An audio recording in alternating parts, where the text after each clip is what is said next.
ईश्वराय नमस्तुभ्यम। हर हर Mahadev. Online पूजन के बाद पूजन की जो सामग्री है उसका करना क्या है।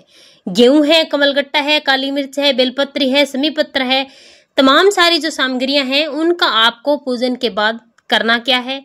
कौन सी चीज आपको अपने घर पर रखनी है, किन किन चीजों का आपको विसर्जन करना है, और साथ ही साथ जो फल है और मिठाई है उनका आपको क्या करना है। आप सभी लोगों में से कोई भी लोग छोटी से छोटी गलती भी आपको नहीं करनी है, वरना आपका पूरा का पूरा पूजा पाठ किया हुआ व्यर्थ हो जाएगा। बड़े ध्यान से सुनिएगा। सालों बाद जो ये सावन आया है, सावन की शिवरात्रि आई है, उसका आपको पूरा का पूरा फल मिले।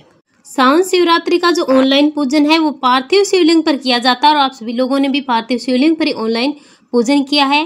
पार्थिव शिवलिंग पर तमाम सारी चीजें चढ़ाई जाती है, बेलपत्री चढ़ाई जाती है, फल चढ़ाए जाते हैं, मिठाई चढ़ाई जाती है, अबीर, गुलाल, काली मिर्च, कमलगट्टा, धतूरा, जितनी भी सारी चीजें चढ़ाई जाती है। तो क्या जितनी सारी सामग्री हमने चढ़ाई है वो पार्थिव शिवलिंग के साथ में क्या हमें विसर्जित करनी है, या फिर कौन कौन सी सामग्री हमें अलग से रखनी है। और आप लोगों ने 2 दीपक भी जलाए हैं। पहला दीपक आपने जब पूजन स्टार्ट हुआ तब जलाया था, और दूसरा दीपक आरती के समय आपने जलाया था। यहाँ पर लोगों ने 2 प्रकार के दीपक बनाए थे, एक तो मिट्टी से बनाया था और दूसरा आटे से बनाया था। अगर आपने मिट्टी से अपने हाथों से और आटे से दीपक बनाया है तो दोनों प्रकार के दीपक का विसर्जन किया जाएगा।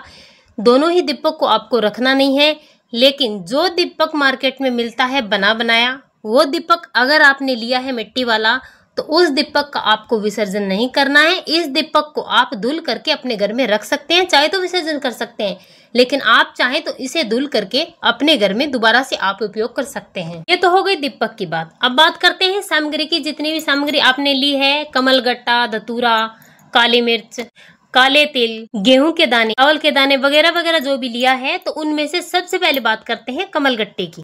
कमलगट्टे पूज्य गुरुजी ने बताया था 5 समर्पित करने के लिए। अगर आपके घर के आसपास कमलगट्टे आसानी से मिल जाते हैं तब तो आपको इन कमलगट्टों का विसर्जन कर देना है, क्योंकि नियम तो यही कहता है कि जो कमलगट्टे हैं उनका आपको विसर्जन करना होता है। लेकिन अगर आपको कमलगट्टे नहीं मिल पाते हैं, आसानी से बड़ी मुश्किल हो जाती है, तो ऐसे में आप 2-4 कमलगट्टे रख सकते हैं और धुल करके आगे आप उपयोग में ले सकते हैं। लेकिन कोशिश करें कि आप इन चीजों का विसर्जन ही करें।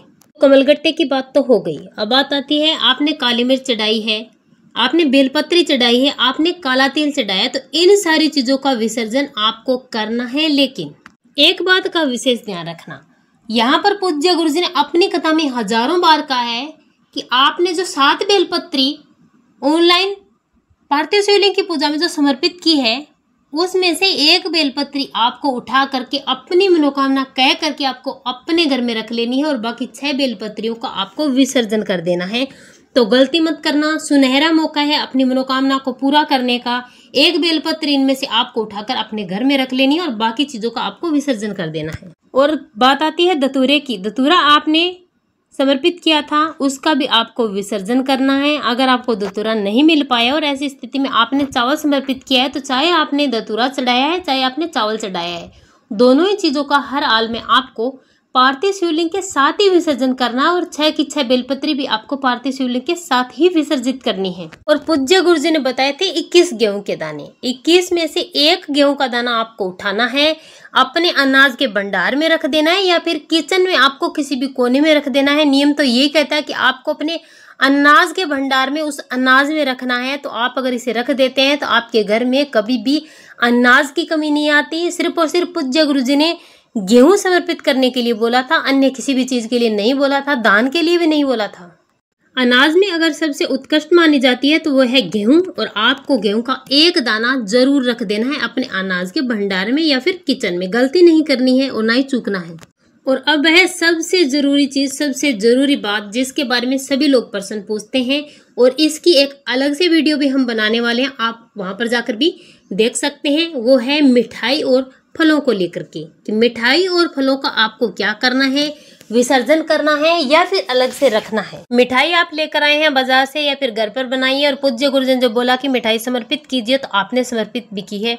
लेकिन हमने आपको बताया था कि जब गुरुजी बोलते हैं कि आप मिठाई समर्पित कीजिए, मिष्ठान समर्पित कीजिए, तब आपको शिवलिंग से टच करवाकर 1 या 2 पीस शिवलिंग से टच करवाना है, और उसके बाद में किसी भी दोने में या फिर किसी भी कटोरी में आपको रख देना है। यानी कि इस पार्थिव शिवलिंग के ऊपर ही आपको मिठाई नहीं छोड़नी है। कई लोगों का प्रश्न ये होता है कि मिठाई और जो फल है जो हमने शिवलिंग पर चढ़ाया था, क्या उसे हम खा सकते हैं? तो इसका जवाब है नहीं। शिवलिंग पर चढ़ा हुआ महादेव के पूजन में जो शिवलिंग पर चढ़ाया जाता है, कोई भी खाद्य पदार्थ आप नहीं खा सकते प्रसाद के रूप में। इसीलिए आपको बताया था जो मिठाई आप लेकर आए वो आपको पूरी समर्पित नहीं करनी है। 1 या 2 पीस आपको शिवलिंग से टच करवा के अलग से रख देनी है। अगर आपने भूल बस भी पूरे डिब्बे वाली मिठाई शिवलिंग पर समर्पित कर दिया फिर टच भी करवा दिया है, तो आपको वो भूल कर भी खानी नहीं है। आप वही चीज खा सकते हैं जिस चीज को आपने शिवलिंग से टच नहीं करवाया है। जो पीस शिवलिंग से टच हुआ है उसे आपको अलग से रखना है, और फल जो आपने समर्पित किया उन फलों को भी आपको खाना नहीं है, खाने में यूज नहीं करना है। इन्हें आप या तो भी किसी भी ब्राह्मण देवता को दे सकते हैं, या फिर आप आपके घर के आसपास गौ माता आती है तो आप गाय को दे सकते हैं, नहीं तो आप गौशाला में जा करके गायों को दे सकते हैं। लेकिन आपके घर में आपको ये प्रसाद के रूप में ग्रहण नहीं करना है। ऐसी गलती मत करना। इसी प्रकार से आपको फल के साथ करना है। जितने भी आप लिफाफा भरकर फल लेकर आए सभी के सभी आपको शिवलिंग से टच नहीं करवाना है, अपने पास रख लेना है।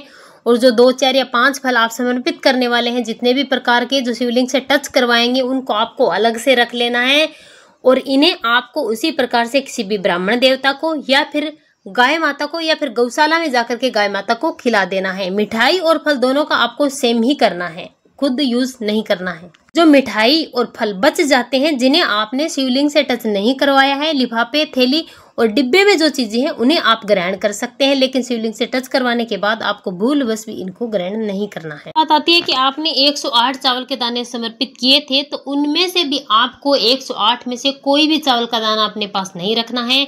सारे के सारे चावल के दाने आपको पार्थिव शिवलिंग के साथ विसर्जित कर देना। और वैसे भी चावल के दाने आपको उस जल में मिलने वाले तो है नहीं, वो तो बिल्कुल मिक्स हो जाएंगे पानी के अंदर। और गेहूं का दाना आपको सिर्फ और सिर्फ रखना है, 1 बेलपत्री रखनी है, बाकी सारी चीजें आपको विसर्जित कर देनी है। सारी की सारी चीजें पार्थिव शिवलिंग के साथ ही विसर्जित की जाएगी। हमने पिछली वीडियो में आपको एक उपाय बताया था, जो बेलपत्री पर 108 बिंदी लगा करके आपको अपनी मनोकामना बोल करके पार्थिव शिवलिंग पर समर्पित करनी है। तो क्या उस बेलपत्री को भी आपको उठाकर अपने घर में रखना है? तो बिल्कुल भी नहीं। इस बेलपत्री को आप अपने घर में नहीं रखेंगे, क्योंकि ये आपने उपाय किया था अपनी मनोकामना की पूर्ति के लिए, और इसे भी आपको पार्थिव शिवलिंग के साथ वैसे का वैसे ही विसर्जित कर देना है, अपने पास नहीं रखना है। और विसर्जन कब और कैसे करना है तो हमने पहली वीडियो में बता दिया था आपको विसर्जन कैसे करना है, लेकिन फिर भी आपको फिर से समझा देते हैं। विसर्जन कब करना है? विसर्जन आप आज भी कर सकते हैं, पूजन के बाद थोड़ी देर बाद आप विसर्जन कर सकते हैं।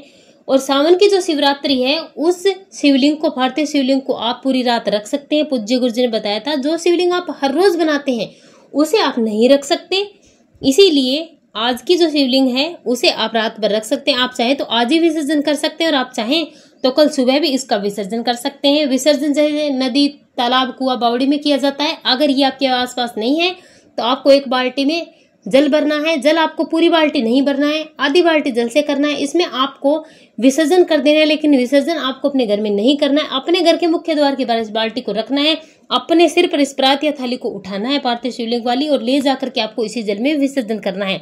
लगभग 1-1.5 घंटे में जब ये पार्थिव शिवलिंग गल जाता है बिल्कुल, तो आप किसी भी पौधे की जड़ में, अपने घर में भी या फिर बाहर भी किसी भी पौधे की जड़ में इसे आप विसर्जित कर सकते हैं। बाल्टी वाले जल को ध्यान रखना, बाल्टी वाला जल जो आप विसर्जित करेंगे वो आपको भूल कर भी तुलसी माता के पौधे की जड़ में नहीं करना है। सारी बातें आपको समझ में आ गई हो, कोई भी चीज समझ में नहीं आती है तो आप कमेंट बॉक्स में कमेंट करके पूछ सकते हैं। श्री शिवाय नमस्तुभ्यम। हर हर महादेव।